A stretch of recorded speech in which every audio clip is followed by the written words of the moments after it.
Hello students, आज हम physics के बेसिक्स पढ़ने वाले हैं मोशन से रिलेटेड। ये क्लास 9th 11th और कंपटीशन के लिए बहुत ही ज़्यादा ज़रूरी होता है। और एक बार अगर आपने कर लिया तो मोशन से रिलेटेड कोई भी क्वेश्चन नहीं छूटेगा अगर इसके सारे बेसिक्स हो जाते हैं। ध्यान से देखना है कि मोशन से रिलेटेड मतलब क्या क्या चीज़ें होती हैं और क्या क्या इम्पोर्टेंट होती हैं उसमें। तो 9th क्लास में पहला चैप्टर होता है फिजिक्स में मोशन, और 11th क्लास में सेकंड चैप्टर होता है मोशन। तो उसमें कुछ चीज़ें आती हैं, जैसे सपोज करो पहला नंबर पोजीशन। पोजीशन क्या होता है? जो पोजीशन होता है, पोजीशन होता है location, location of an object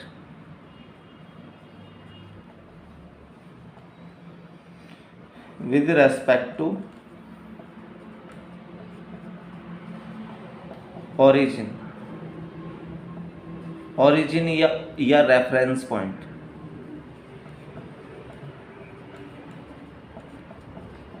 मतलब जैसे सपोज अगर तुम्हें अपने घर की लोकेशन बतानी है कि तुम्हारा घर कहाँ पर है, तो किसी मतलब मंदिर या किसी स्कूल के रेस्पेक्ट में बताओगे, तो जिसके रेस्पेक्ट में बताते हैं उसे बोलते हैं रेफरेंस पॉइंट। क्यों? क्योंकि हम उसके रेफरेंस में बता रहे हैं कि हमारे घर की लोकेशन क्या है।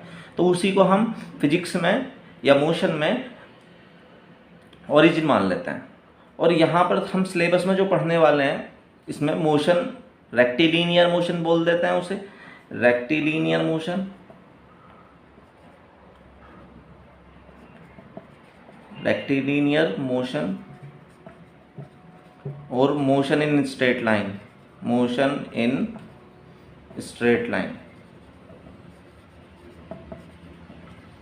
तो यहाँ पर जैसे हम पढ़ने वाले हैं ये स्ट्रेट लाइन है। अब यहाँ पर ऑब्जेक्ट एक कितनी तरह से चल सकता है? सपोज करो ये ओरिजिन है, ये इसकी इधर की प्लस डायरेक्शन है, +1 +2 +3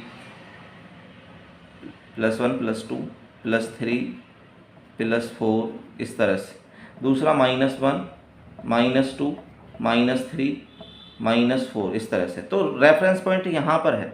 अब ऑब्जेक्ट जो है इस ओरिजिन से स्टार्ट होकर इधर को जा सकता है पॉजिटिव डायरेक्शन पे, ओरिजिन से स्टार्ट होकर नेगेटिव डायरेक्शन में जा सकता है, या आगे को जाए और फिर पीछे को आ जाए, या पीछे को जाए आगे को आ जाए। तो इस तरह से हमेशा मोशन जो होगी स्ट्रेट लाइन नहीं होगी। मतलब ऑब्जेक्ट या तो इधर इसी लाइन पर मूव करेगा, ऐसे मूव नहीं करेगा इसके परपेंडिकुलर या किसी और डायरेक्शन में चला गया, तो उस तरह से मूव नहीं करेगा।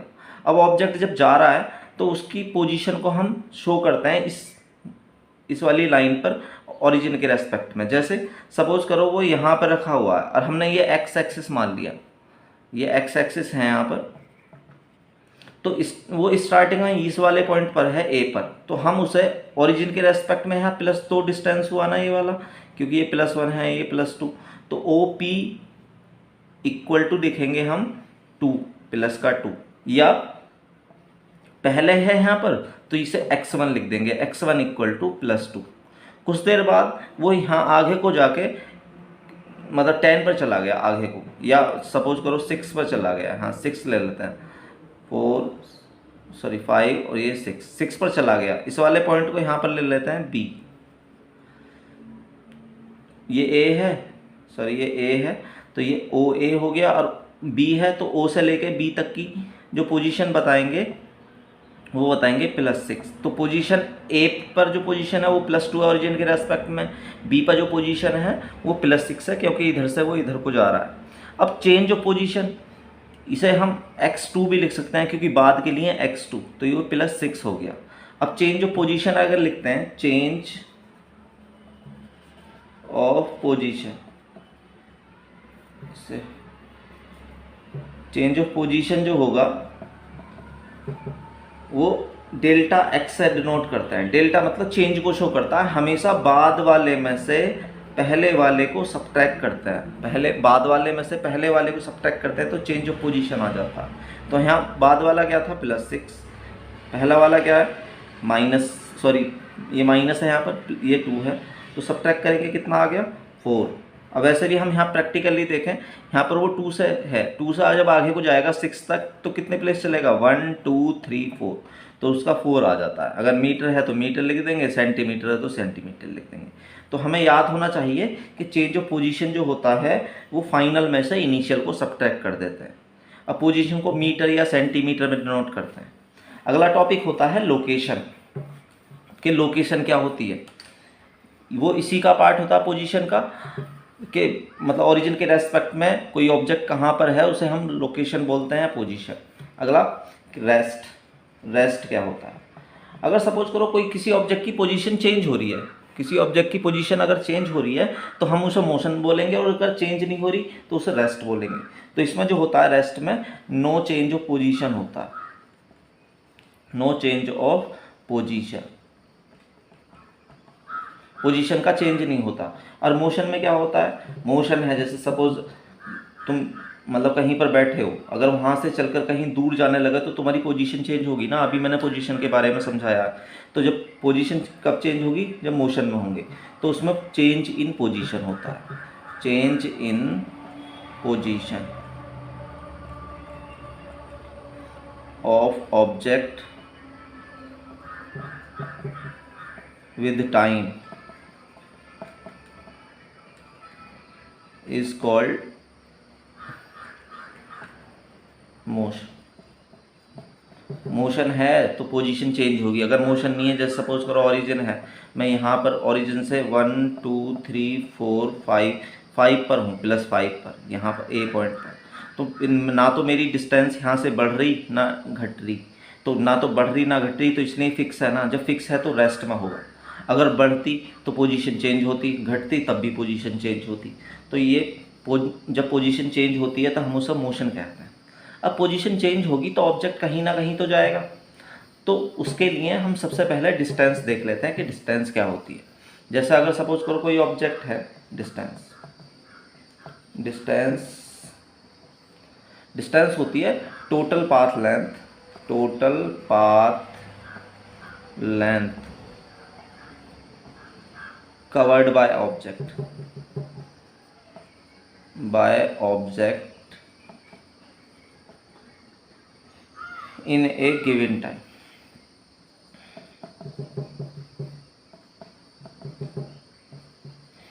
Total path length covered by object in A given time, given time लिखने की जरूरत नहीं है वैसे, डेफिनेशन बढ़ाने के लिए, समझने के लिए, क्योंकि जब ऑब्जेक्ट अपनी पोजीशन चेंज करेगा तो कहीं ना कहीं तो जाएगा ना, तो उसके लिए टाइम जरूर लगेगा। तो याद रखना टोटल पाथ लेंथ, ये डिस्टेंस का कीवर्ड है। जैसे एग्जांपल देख लेते हैं, अगर सपोज करो एक ऑब्जेक्ट यहाँ पर है, यहाँ ए पोजीशन पर, और वो यहाँ से यहाँ जा रहा है, ये यहाँ से यहाँ तक की जो डिस्टेंस है ये वाली, ये 6 है, और ये यहाँ पर 8 ले लेते हैं।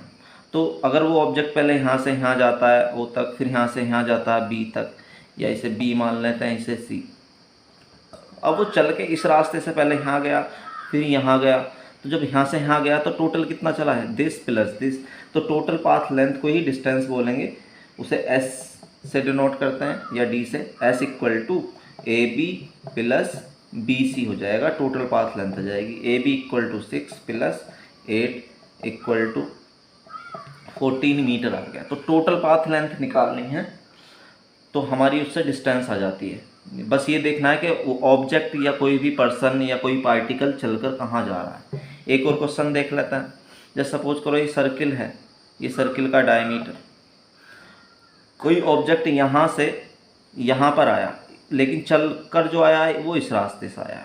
तो यहाँ से हम देखते हैं, अगर सपोज करो इसकी रेडियस यहाँ से यहाँ तक की 14 सेंटीमीटर है ये वाली, तो टोटल पाथ लेंथ याद रखना, टोटल पाथ लेंथ कितना चला, इस वाले ए पॉइंट से बी पॉइंट गया यहाँ से यहाँ तक। अब ये जो है सर्क्यूफेरेंस का हाफ है, ये पूरी सर्क्यूफेरेंस है, तो हाफ चला ना सर्क्यूफेरेंस का। जब सर्क्यूफेरेंस का हाफ चला तो डिस्टेंस जो हो जाएगी, डिस्टेंस वो होती है टोटल पाथ लेंथ यहाँ से यहाँ तक की। टोटल सर्क्यूफेरेंस होती है, अगर उसकी रेडियस है तो 2 पाई आर होती है, लेकिन ये चला है आधी, तो इसे 2 से डिवाइड कर देंगे तो यहाँ पर पाई आर आ जाएगा। पाई की वैल्यू 22/7 मल्टीप्लाई रेडियस 14, इससे ये कैंसिल हो जाएगा, तो यहाँ पर ये 2 आएगा, 2 की 22 में मल्टीप्लाई करेंगे तो यहाँ पर ये आ जाएगा 44, तो ये डिस्टेंस आ गई। तो डिस्टेंस के अगर क्वेश्चन करना है तो बहुत ही आसान है कि टोटल पाथ लेंथ निकाल दो। जो डिस्टेंस है उसे मेज़र करने का इंस्ट्रूमेंट जो होता है, जैसे बाइक वगैरह होती है या गाड़ी वगैरह होती हैं, तो वो ओडोमीटर होता है। ओडोमीटर, जो ओडोमीटर होता है वो डिस्टेंस को किलोमीटर में मेज़र करता है। बाइक पे लिखा हुआ होता है, वो नंबरिंग सिस्टम जो होता है वो ओडोमीटर होता है। वैसे डिस्टेंस जो होती है वो स्केलर क्वांटिटी होती है। क्वांटिटी कैसी है? स्केलर। स्केलर क्वांटिटी होती है क्योंकि इसकी डायरेक्शन नहीं होती। डायरेक्शन, जिसकी डायरेक्शन नहीं होती उसे स्केलर क्वांटिटी बोलते हैं, और जिनों की डायरेक्शन होती है उन्हें वेक्टर क्वांटिटी बोलते हैं। हैव डायरेक्शन, जो वेक्टर होते हैं उनकी डायरेक्शन। अब यहाँ पे देखें इसकी डायरेक्शन कैसे नहीं है। जब यहाँ पर थे ए पॉइंट पर, तो यहाँ से चल के यहाँ पर गए थे, तो पहले यहाँ पर थे तो डायरेक्शन इधर, यहाँ पर गए तो डायरेक्शन इधर, यहाँ पर गए डायरेक्शन, तो बार बार डायरेक्शन चेंज हो रही है। तो इसीलिए ये या तो बार बार चेंज हो, या चेंज होने का इफेक्ट ना पड़े, या डायरेक्शन ही ना हो, तो वो क्वांटिटी स्केलर क्वांटिटी होती है। तो ये जो है स्केलर क्वांटिटी है, और इसकी यूनिट जो होती है, क्योंकि डिस्टेंस है तो या तो मीटर में मेज़र करेंगे, या सेंटीमीटर में, या किलोमीटर में। हम मोस्टली कैलकुलेशन जो करते हैं उसमें डिस्टेंस को मीटर में लेते हैं। डिस्टेंस हमेशा मीटर में होनी चाहिए। अगर किलोमीटर में दिया हुआ है 1 किलोमीटर, तो 1 किलोमीटर में 1000 मीटर होता है, 1000 मीटर। तो वहाँ पर 1000 की मल्टीप्लाई कर लेंगे तो वहाँ से डिस्टेंस मीटर में आ जाएगी। अगला नंबर डिस्प्लेसमेंट। डिस्प्लेसमेंट क्या होता है? डिस्प्लेसमेंट जैसे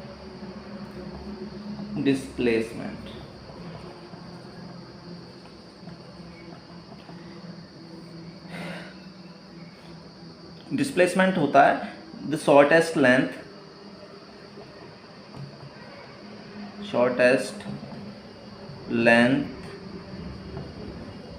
बिटवीन इनिशियल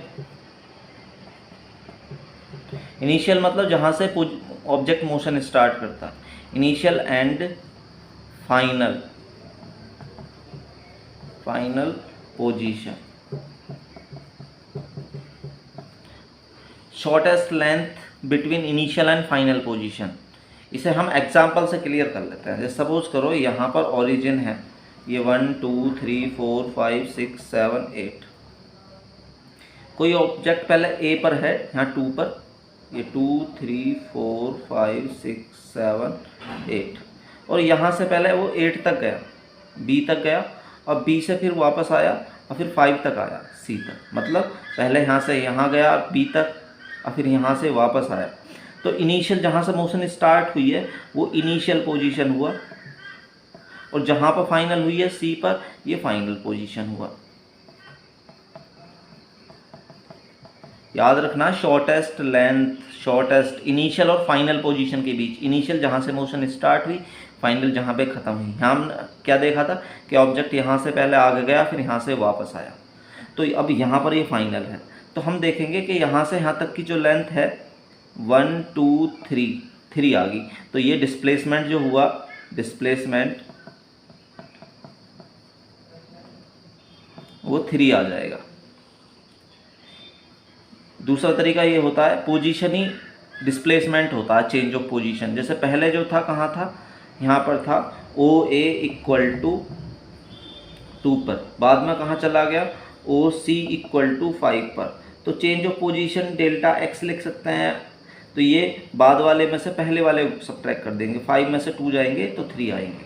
तो यहाँ से चेंज ऑफ पोजीशन, पहले वाले को सिंपल है डिस्प्लेसमेंट निकालने के, पहले वाले पॉइंट को देखो और बाद वाले को देखो, दोनों को स्केल से मिला देंगे। स्केल से मिलाने पर जो ये होगी पाथ लेंथ शॉर्टेस्ट, यही है ना, डिस्प्लेसमेंट हो जाएगी। अगर सपोज करो इसी क्वेश्चन में तुमसे डिस्टेंस पूछा जाए, डिस्टेंस कैसे निकालेंगे?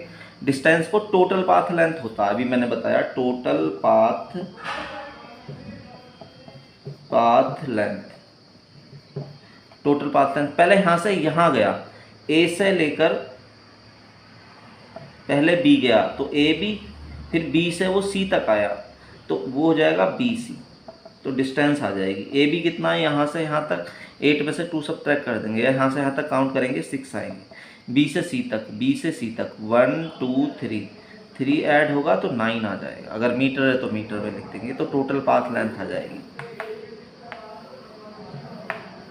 इसका एक बहुत बढ़िया क्वेश्चन पीछे हमने देखा था कि जैसे सपोज यहाँ पर वो ऑब्जेक्ट था, ये 6 मीटर है, ये 8 मीटर, पहले वो यहाँ पर है ए पर, ए से बी गया और बी से सी गया।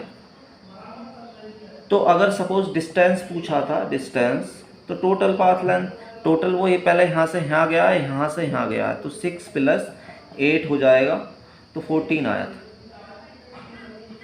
मीटर।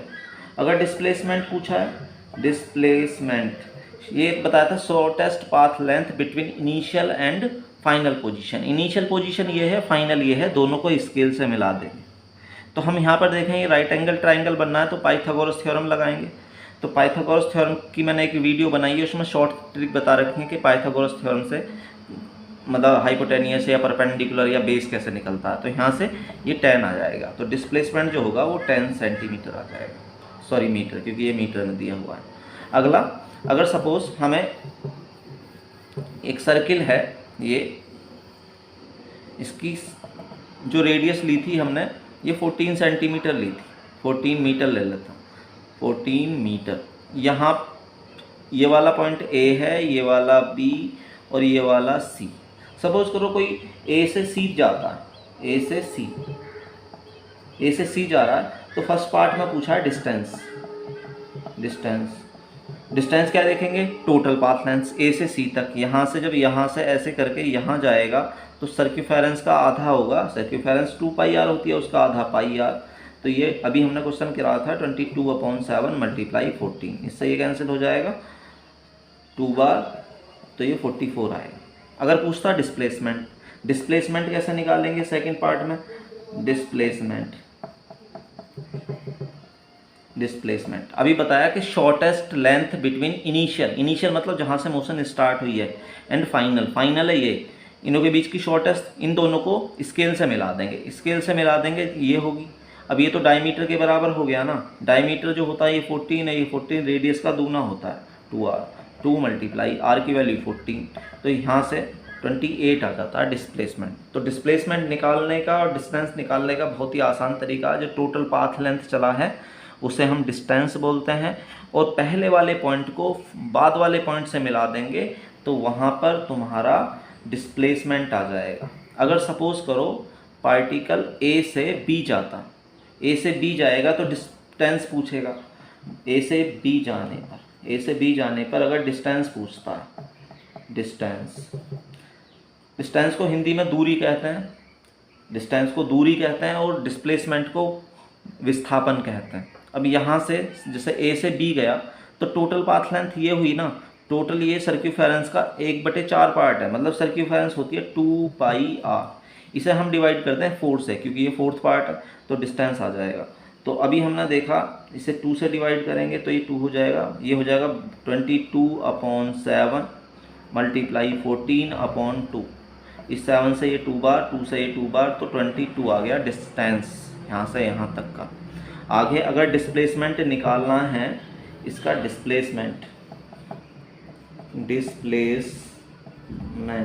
डिस्प्लेसमेंट में क्या देखेंगे, पहले वाले पॉइंट को बाद वाले पॉइंट से मिला देंगे। तो ये यहाँ पर राइट एंगल ट्राइंगल है, ये रेडियस है, तो ये r√2 हो जाएगा। जब हम पाइथागोरस थ्योरम लगाएंगे चेक कर सकते हैं। तो r है 14√2, तो डिस्प्लेसमेंट 14√2 आ जाता है। तो इसी तरह से हमारे डिस्प्लेसमेंट और डिस्टेंस क्लियर हो जाते हैं। पता होना चाहिए कि डिस्प्लेसमेंट को इसे भी मीटर में मेज़र करते हैं। अभी हमने देखा ये मीटर, तो ये भी मीटर या सेंटीमीटर, लेकिन जो डिस्प्लेसमेंट होता है वो वेक्टर क्वांटिटी होती है। वेक्टर क्वांटिटी क्यों? क्योंकि देखो इनिशियल पोजीशन से फाइनल हमेशा डायरेक्शन यही वाली रहेगी। अभी हम पिछले वाले क्वेश्चनों में देखा, इनिशियल पॉइंट को फाइनल पॉइंट से मिलाएंगे तो एक ही तो डायरेक्शन में आएगा, तो इसलिए इसकी एक या तो सिंगल डायरेक्शन हो या डायरेक्शन का इफेक्ट ना पड़े। अगर डायरेक्शन का इफेक्ट नहीं पड़ता तो वो स्केलर क्वांटिटी है, अगर सिंगल डायरेक्शन है तो वो वेक्टर क्वांटिटी है। तो यहाँ से वेक्टर क्वांटिटी के डिस्टेंस और डिस्प्लेसमेंट के कंसेप्ट क्लियर हो जाते हैं। एक बार प्रैक्टिस करके देखनी है अपनी बुक्स में से, जब क्वेश्चन करेंगे डिस्टेंस एंड डिस्प्लेसमेंट के तो बहुत ज़्यादा क्लियर हो जाएगा।